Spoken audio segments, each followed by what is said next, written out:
Today is really great to Nenad from DeFi Saver. Yep. Yeah. Nenad, can you talk about a few things about yourself first? Yeah, okay, so I'm like originally and still am a developer. I like to code Solidity stuff and contracts. Yeah. So that's I am the CEO of DeFi Saver, but I'm still like the lead Solidity developer at DeFi Saver as well. Yeah. So yeah, I started in this space in 2017 and never looked back, it's awesome, yeah. Yeah, you're so early. You already thinking about the DeFi or everything about this smart contract It's stuff. funny because I'm not from my perspective I'm really late, because you hear people they started on the Ethereum ICO.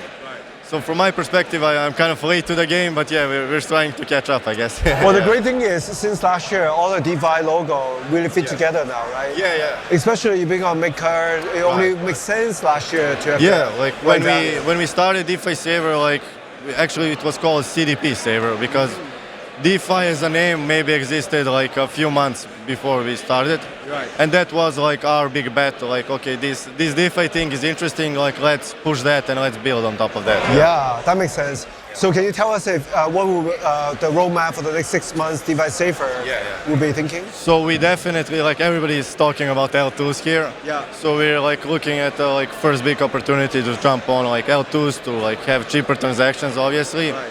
But we're also looking to expand the core functionality of the products. Right. Currently, we are automating stuff for users, liquidation protection and stuff like that. Right. And we want to expand that offering to. We have now a few functionalities, you can deleverage or leverage automatically. Right. But we're trying kind of to create a more generalized system where you can create complicated DeFi operations and then add automation a part of it. Yeah. So for the layer 2, the big dependency is about where maker, if not where Aave is going to go. What's your take of what will be the tooling support other than some of the dependencies? So we're maybe a bit weirder team because I guess we started a bit earlier, like you said. Yeah. We're really hardcore Ethereum maximalist, I would say.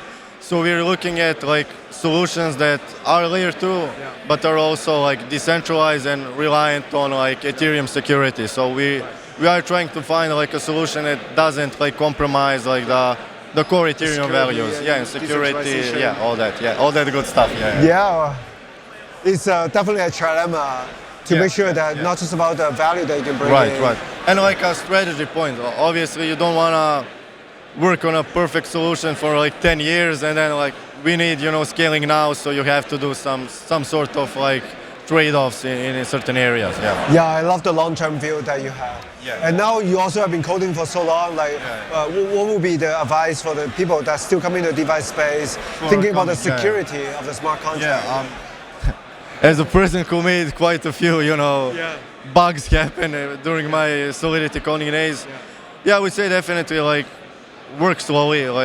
It's such an exciting space. You want to do everything fast, but in terms of Solidity and coding and smart contracts and L2 scaling and so on, we have to always, take a step back, and take things slowly as we can, because it isn't just move fast and break things. There's people, life savings on the line. We need to be a bit more careful about, how do we actually integrate new stuff and how do we, all the good stuff, all the audits and tests and all that, good coding practices are necessary. That's really, great advice. We are even talking about formal verification to make sure all the custody of all the wallet contract need to be really multi-sig and all that. Definitely. That's great tips. Well, again, thanks for joining us today. No problem. Really fun.